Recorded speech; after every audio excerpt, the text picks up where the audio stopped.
You asked about the plan for 2023.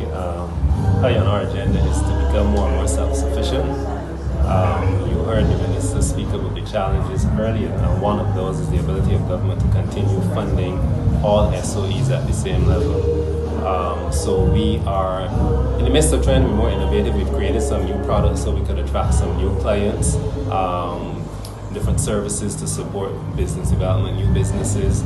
There are a category of clients that we have, and even new applicants who don't necessarily need debt funding or a loan. So we're looking at venture capital, and we're also looking at a series of line of credits. We're not looking, we're getting ready to launch them to the public, that allow people to be able to deal with their working capital commitments and so on. It is clear in the midst of the work program and just how the economy has been going post-COVID, that we're not going to be getting the benefit of significant contributions from government.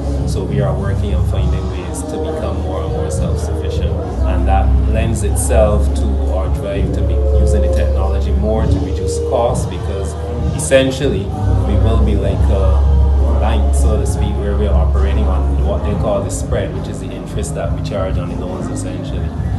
So that is one of our immediate challenges, but we have lots of ideas that we've been working on in the past 2 years now to become more self-sufficient. How does fund access gel with Barbados Trust Fund Limited?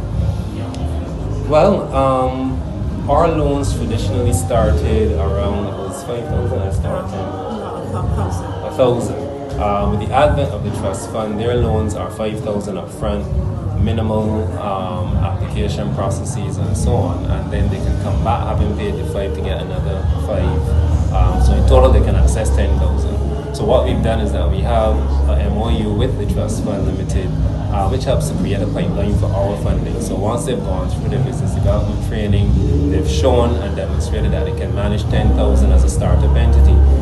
The aim is to graduate them into fund access, where they get enhanced services, higher levels of funding, and our work then with them is to develop them to a point where they become viable businesses, either for domestic operation or those with export potential, whether services or products. That's what fund access will then do.